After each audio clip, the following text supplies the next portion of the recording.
Class में बैठी पढ़ाई कर रही थी, तभी उसके पेट में जोर जोर से गुड़गुड़ होने लगी। अरे यार, ये अचानक पेट में क्या हो गया? हाय राम, मुझे तो बहुत तेज पोटी लग रही है। मुझे अभी टॉयलेट जाना होगा। मैम, क्या मैं अभी टॉयलेट जा सकती हूँ?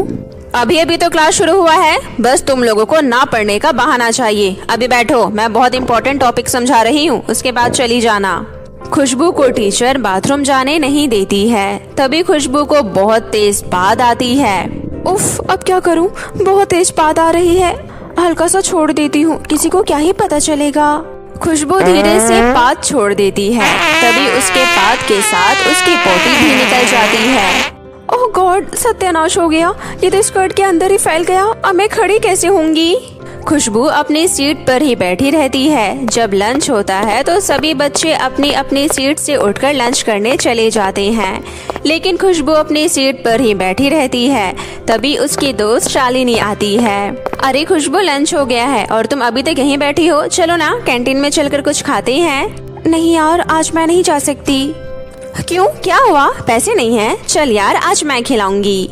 इतना बोलकर शालिनी जबरदस्ती खुशबू का हाथ खींचते हुए उसे ले जाती है।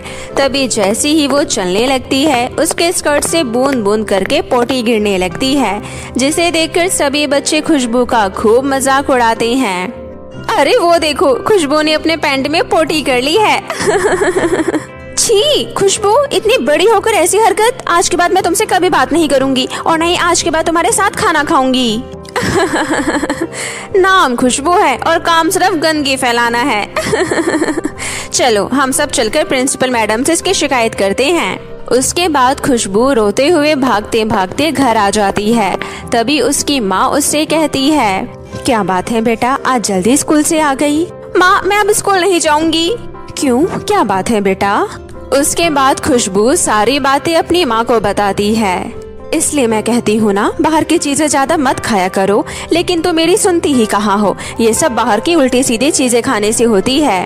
ठीक है माँ, मैं अब से बाहर का नहीं खाऊंगी, लेकिन अब मैं उस स्कूल में दोबारा नहीं जाऊंगी। वहाँ सभी बच्चे मेरा मजाक उड़ाएंगे। मेरा नए स्कूल में दाखिला करवा दो।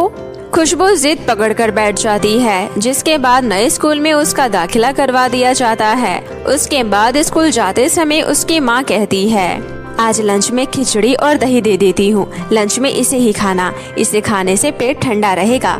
इस बार अगर कोई गड़बड़ हुई ना तो अब नए स्कूल में नहीं भेजूंगी। ठीक है माँ, अब मैं चलती हूँ। नए स्कूल में खुशबू का आज पहला दिन था। इस स्कूल में सिर्फ अमीर लोगों के बच्चे ही पढ़ते थे। क्लास में घुसते ही एक लड़का खुशबू से कहता है, हाय, माय नेम इज विशाल। तुम इससे पहले कौन से स्कूल में पढ़ती थी और वहाँ से यहाँ क्यों आ गई? अब मैं इसे क्या बताऊं? सच बताऊंगी तो यहाँ भी मेरी फजीहत हो जाएगी। ओह, उस स्कूल में ठीक से पढ़ाई नहीं होती थी, इसलिए यहाँ आ गई। मैंने सुना है इस स्कूल में बहुत अच्छी पढ़ाई होती है। हाँ, ये तो तुमने एकदम सही सुना है। बाकी तुम्हें कुछ भी पूछना हो तो मुझसे पूछ लेना। मैं इस क्लास का सबसे पढ़ाकू लड़का हूँ। Sure, thank you. उसके बाद दोनों अच्छे दोस्त बन गए। एक दिन स्कूल खत्म होने के बाद विशाल और खुशबू दोनों साथ में घर जा रहे थे। तभी दूसरे स्कूल के बच्चे उसे देख लेते हैं। अरे वो देख, पैंट में पोटी करने वाली जा रही है। खुशबू, वो लड़के तुम्हें देखकर हंस हंस कर क्या बोल रहे हैं? अरे वो लड़के बहुत गंदे हैं, ऐसे ही मजाक में कुछ भी बोल रहे हैं। तुम उस पर ध्यान मत दो। थैंक गॉड विशाल को कुछ समझ नहीं आया, नहीं तो इस स्कूल में भी मेरा मजाक बन जाता। ऐसे ही चलता रहता है। लेकिन कुछ दिनों के बाद खुशबू फिर से कैंटीन में जाकर फास्ट फूड खाने लगी। वो कभी छोले भटूरे तो कभी चाउमीन तो कभी बर्गर खाते रहती थी। एक दिन लंच में कैंटीन में जाकर मोमोज और बर्गर खा लेती है और क्लास में आकर बैठ जाती है। तभी उसे बहुत तेज पोटी आती है। हे भगवान, फिर से मेरे साथ वो पुराना वाला सीन ना हो जाए। तभी वो टीचर से परमिशन लेकर टॉयलेट जाती है और पेट साफ करके आती है। तभी उसे 5 मिनट बाद फिर से पोटी आ जाता है और वो फिर से टीचर से परमिशन मांगती है। तुम्हें 5 मिनट में कितनी बार जाना होता है? हाँ जाओ, और अब फिर से दोबारा नहीं जाने दूंगी, समझी? खुशबू भागते हुए टॉयलेट में जाती है और कहती है, मेरा तो पेट खराब हो गया और टीचर अब मुझे दोबारा आने नहीं देगी। एक काम करती हूँ, हाँ यही सही रहेगा। उसके बाद वे स्कूल के बाहर एक केमिस्ट से डायपर खरीद कर ले आती है और उसे पहन लेती है। हाँ ये सही है, अब तो मैं क्लास में बैठे बैठे भी पोटी कर सकती हूँ। उसके बाद खुशबू क्लास में चली जाती है और 5 मिनट बाद उसे फिर से पोटी आती है। ये तो होना ही था, तभी तो दिमाग लगाकर डायपर पहन लिया मैंने। उसके बाद खुशबू क्लास में बैठे बैठे ही डायपर में पोटी कर देती है। डायपर की वजह से उसका पोटी बाहर नहीं आता है। ये देखकर खुशबू बहुत खुश होती है, लेकिन पेट खराब होने की वजह से उसके डायपर से बहुत ही गंदी बदबू आ रही थी। अब खुशबू उस बदबू को कैसे छुपाती? छी, ये अचानक से इतनी गंदी बदबू कहाँ से आ रही है? कौन है जो फ्रेश होकर नहीं आया? हाँ मैम, बहुत ही सड़ी हुई बदबू आ रही है। लगता है कहीं कोई चूहा मर गया हो। वहीं खुशबू मन ही मन सोचती है, क्या सच में इतनी गंदी बदबू है क्या मेरी? पर मुझे तो नहीं लगता, शायद खुद की बदबू खुद को नहीं लगती है। चाहे जो भी हो जाए, मैं किसी को कुछ भी पता चलने नहीं दूंगी। उस दिन सच में ही किसी को कुछ भी पता नहीं चलता है। अगले दिन खुशबू फिर से डायपर पहनकर स्कूल आई और क्लास शुरू होते ही पैंट में पोटी करने लगी और फिर से पूरा क्लास बदबू से भर गया।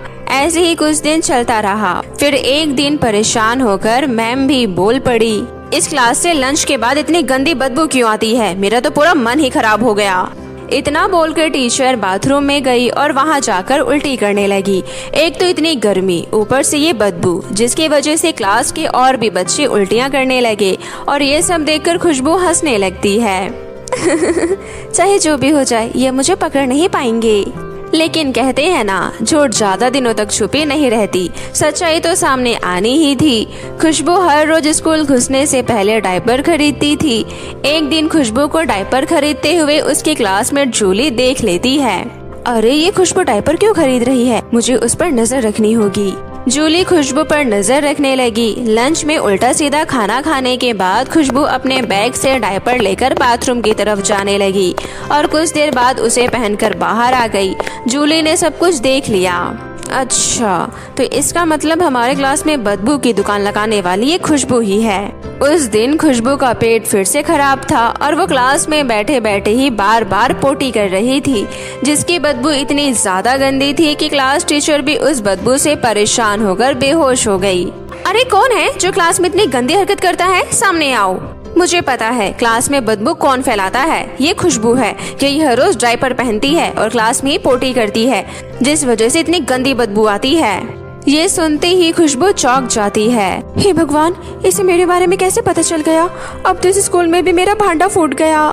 टीचर को हॉस्पिटल ले जाया जाता है और इधर स्कूल के सारे बच्चे खुशबू को बहुत ही ज्यादा बेइज्जत करते हैं, उसे बुरा भला सुनाते हैं। बात प्रिंसिपल मैडम तक पहुंच जाती है और फिर प्रिंसिपल मैडम खुशबू की मां को अपने स्कूल में बुलाती है और उसे खूब सुनाती है। ये आपने कैसे गंदे संस्कार दिए हैं अपने बच्चों को? ऐसी गंदी हरकत, इसकी वजह से पूरे क्लास के बच्चे बीमार पड़ गए हैं। एक तो गंदगी फैलाती है और ऊपर से झूठ भी बोलती है। सॉरी, लेकिन आपके बच्चे अब हमारे स्कूल में पढ़ने के लायक नहीं हैं। हम एक बच्चे की वजह से अपना पूरे स्कूल का माहौल खराब नहीं कर सकते। आप अपने बच्चे को ले जाइए यहाँ से। उसके बाद खुशबू अपनी माँ के साथ घर आ जाती है। मुझे माफ कर दो माँ, मेरी वजह से आपको कितना कुछ सुनने को मिला। माँ, मैं बहुत गंदी बेटी हूँ। आपके मना करने के बाद भी मैं बाहर की चीजें खाना बंद नहीं की। प्लीज माँ, मुझे माफ कर दो। मैं कसम खाती हूँ आज के बाद बाहर का कभी कुछ नहीं खाऊंगी। कोई बात नहीं, तुम्हें अपनी गलती का एहसास हो गया, यही बहुत बड़ी बात है। चलो, अब मैं तुम्हें डॉक्टर के पास लेकर चलती हूँ। कुछ दिनों के इलाज के बाद खुशबू का पेट बिल्कुल ठीक हो जाता है और वो अब पहले से पूरी तरह बदल जाती है। वो अब बाहर का कुछ भी नहीं खाती है, सिर्फ घर का सिंपल और सादा खाना खाती है। जिसके बाद उसकी माँ उसका दाखिला नए स्कूल में करा देती है और खुशबू वहाँ मन लगाकर पढ़ाई करने लगती है।